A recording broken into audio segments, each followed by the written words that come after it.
لیکن نکاح چھپ کے نہیں کرو، نکاح کو ظاہر کر کے کرو، نکاح کا باقاعدہ اعلان ہو، اعلان کے ساتھ نکاح ہو، ایسے شور شرابے کے ساتھ نکاح ہو کہ دنیا کو پتہ چلے کہ نکاح ہو رہا ہے۔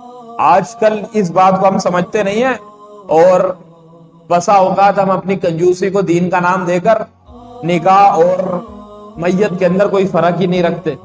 کنجوسی کو دین کا نام لگے کہ بھئی سادگی کے ساتھ نکاح کر رہا ہوں، سادگی کے ساتھ نکاح کر رہا ہوں، اچھا خاصا پیسہ بھی ہوگا، سادگی کے ساتھ نکاح کر رہا ہوں، اس لیے لہٰذا میں نے کوئی بھی ادھر جو ہے نہ دعوت کی ہے نہ کچھ کی ہے۔ تو بھائی دیکھیں، یہ پھر سادگی کے ساتھ نکاح نہیں ہوا، بلکہ یہ کنجوسی کے ساتھ نکاح ہوا، کیونکہ اللہ کے رسول نے جو منع کیا ہے اور شریعت اسلامی، شریعت کا مزاج جو نکاح کے اندر منع کرتا ہے وہ خرافات، واہیات اور ان چیزوں سے منع کرتا ہے جو شریعت کے مخالف ہو، مطلب گانا بجانا ہو، عورتوں کا ناچنا ہو، مردوں کا ناچنا ہو، یا فضول قسم کی وہ رسومات ہو کہ جو شریعت کے اندر نہیں ہے، یا جس طریقے سے یہ پٹاخے وغیرہ پھاڑنا اور فائرنگیں کرنا کہ جس کے اندر مال کو برباد کرنا، یہ چیزیں شریعت پسند نہیں کرتی۔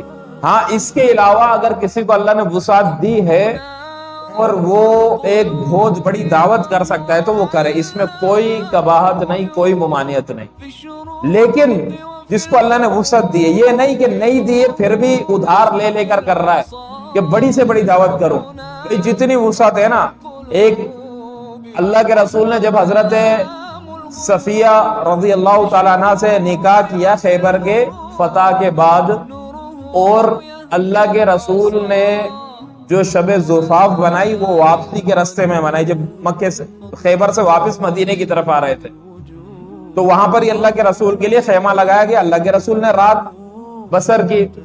تو صبح ہوتے ہی اللہ کے رسول نے تمام صحابہ کرام سے فرمایا کہ تمہارے توشادانوں کے اندر جو جو ہو وہ لے کر آ جاؤ کھانے کا۔ تو صحابہ سب لے کر آ گئے۔ بخاری شریف کی روایت ہے، کہتے ہیں کہ کسی کے پاس گھی تھا تو کسی کے پاس چربی تھی تو کسی کے پاس ستو تھا تو کسی کے پاس گندم تھا، کسی کے پاس کھجوریں تھی۔ فرماتے کہ اللہ کے رسول نے اپنے دست مبارک سے وہ سب کا سب ایک کپڑے پر ڈالا دسترخوان پر، اور اس کو آپس میں مکس کیا، ملا دیا۔ ملانے کے بعد اس کو برتنوں میں ڈال ڈال کر سب کے سامنے پیش کر دیا کہ یہ میرا ولیمہ ہے۔ کیا ہے؟ یہ میرا ولیمہ ہے۔ یہ ہوتا ہے۔ دیکھیں اللہ کے رسول کے پاس اس وقت کیا تھا؟ یہ چیزیں تھی، تو اللہ کے رسول نے ولیمہ کیا۔ تو جو حاضر موجود ہو، جو چیز موجود ہو تو پھر اس کو پیش کر دیں، اور زیادہ سے زیادہ کرنا جس کے پاس وسعت ہو۔ حضرت ابو طلحہ رضی اللہ تعالیٰ عنہ آئے اللہ کے رسول کے پاس، تو ان کے پاس جو صبح صبح جو دولہے نئے دولہے ہوتے ہیں ان کا پتہ چل جاتا ہے، ان کے اوپر لالی پاؤڈر وغیرہ لگا ہوتا ہے۔ تو وہ اللہ کے رسول نے دیکھا تو ان کے اوپر وہ جو مطلب وہ چمکیلی وغیرہ جو چمک وغیرہ لگی ہوئی ہوتی ہے جو عورتیں لگاتی ہیں میک اپ کے لیے، اللہ کے رسول نے فرمایا کہ ابو طلحہ یہ کیا؟ ہاں اے طلحہ یہ کیا؟ تو اللہ کے رسول نے فرمایا یا رسول اللہ میں نے نکاح کیا ہے، میں نے نکاح کیا ہے۔ اب دیکھیں یہ اللہ کا رسول ہے اور وہ صحابی رسول ہے، اللہ کے رسول کو نہیں پتا نکاح ہوا ہے، کسی 2 3 4 صحابہ نے مل کر 10 12 نے مل کر نکاح پڑھوا دیا، اللہ کے رسول کو نہیں بتایا۔ آج ہم لوگ کیا کرتے ہیں، جب اگر کسی دوست یار نے نکاح کا نہیں بتایا تو پھر اس سے ناراض ہو جاتے کہ یار اس نے نکاح کر لیا اور ہمیں نہیں بتایا۔ ابھی اللہ کے رسول ہے، ان کو پتہ ہی نہیں ہے کہ ابو طلحہ اتنا خاص ساتھی اس نے نکاح کر لیا۔ ہاں، تو یہ چیزیں نہیں ہونی چاہیے، یہ چیزیں نہیں ہونی چاہیے۔ جس کی جتنی وسعت ہوتی ہے انسان کرتا ہے۔ اگر کوئی کسی چیز کے اندر نہیں بتا پاتا تو اس سے درگزر کا معاملہ کرنا چاہیے، کیونکہ یہ نبوی اخلاق نہیں ہے، یہ ہمارے آپس کے بنائے ہوئے، آپس کی بنائی ہوئی باتیں ہیں کہ اپنے آپ سے بنا لیے کہ اگر کسی نے نکاح میں اجازت دعوت نہ دی یا کسی اور کھانے وغیرہ میں تو ناراض ہو گئے، بات کرنا چھوڑ دیا، سلام کلام۔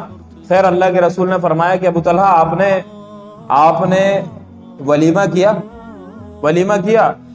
فرمایا کہ نہیں یا رسول اللہ ولیمہ نہیں کیا۔ تو اللہ کے رسول نے فرمایا کہ ولیمہ کر اگرچہ تجھے بکری کاٹنا پڑے، ولیمہ کر اگرچہ تجھے بکری وغیرہ ذبح کرنا پڑے تب بھی ولیمہ کر۔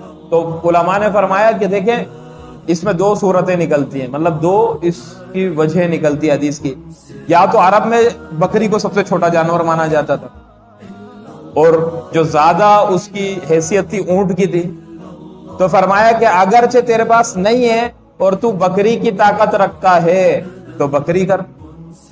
اور دوسری وجہ یہ نکالیے کہ شاید اس وقت مدینے میں جب نئی نئی ہجرت ہوئی تو سب کے پاس غربت تھی، پیسہ وغیرہ کچھ نہیں تھا، اور بکری بھی ذبح کرنا یہ بھی بہت بڑی بات ہوتی ہے. تو اللہ کے رسول نے فرمایا کہ اگر بکری بھی ذبح کر سکتا ہے تو کر، یعنی بڑے سے بڑی دعوت کر سکتا ہے تو کر. لیکن ان دونوں صورتوں کے اندر حال جو ہے وہ پھرے گا نکاح والے کی طرف. مثال کے طور پر اگر نکاح والا غریب ہے تو اس بیچارے کو تنگ نہ کیا جائے کہ اگر اس بیچارے نے چھولوں والے چاول کھلا دیے تو پیچھے باتیں نہیں ہو کہ یار یہ کیا بات ہوئی. ایسی چیزیں تو میت کے اندر ہوتی ہے، شادی کے اندر نہیں ہوتی ہے. یہ باتیں نہیں ہونی چاہیے. کچھ بھی کھلا دے، دال کھلا دے، دال کھلا دے، بس کھا کر اس کو دعا دے دینا، ولیمہ ہو گیا.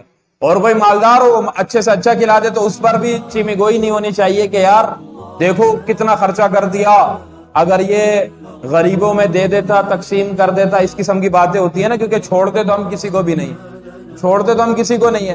جو نہیں کرے گا اس کو بھی نہیں چھوڑیں گے، جو کرے گا اس کو بھی نہیں چھوڑیں گے. تو آؤ، دنیا تو ایسے ہی ہے.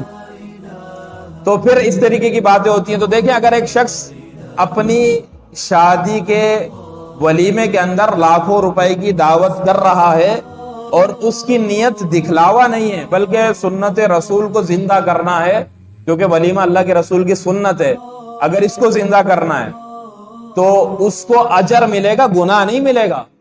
اس کو جو اجر اس ولیمے کے اوپر ملے گا شاید ہے کہ کسی صدقہ کرنے پر ملے، شاید ہے کہ صدقہ کرنے پر وہ مل جائے، کیونکہ اس وقت اس نے اللہ کے رسول کی ایک سنت کو زندہ کیا.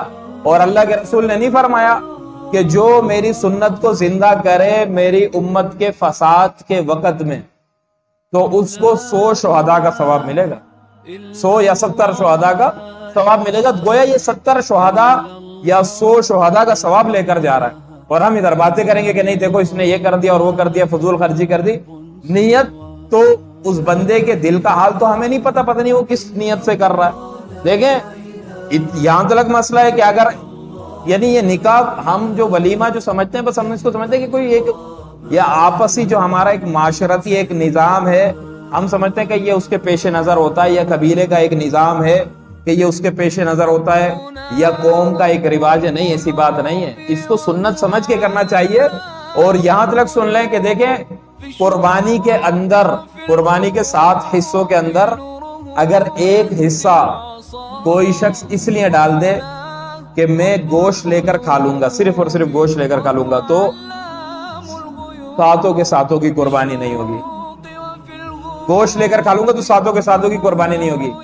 لیکن ایک شخص 7ویں حصے والا وہ یہ ارادہ کرتا ہے کہ میں قربانی کا ارادہ نہیں کرتا کہ میری قربانی کے لیے کر رہا ہوں، بلکہ میں اس لیے کر رہا ہوں کہ یہ جو حصہ میرا ملے گا اس حصے پر میں اپنا ولیمہ کر دوں گا تو سب کی قربانی ہو جائے گی.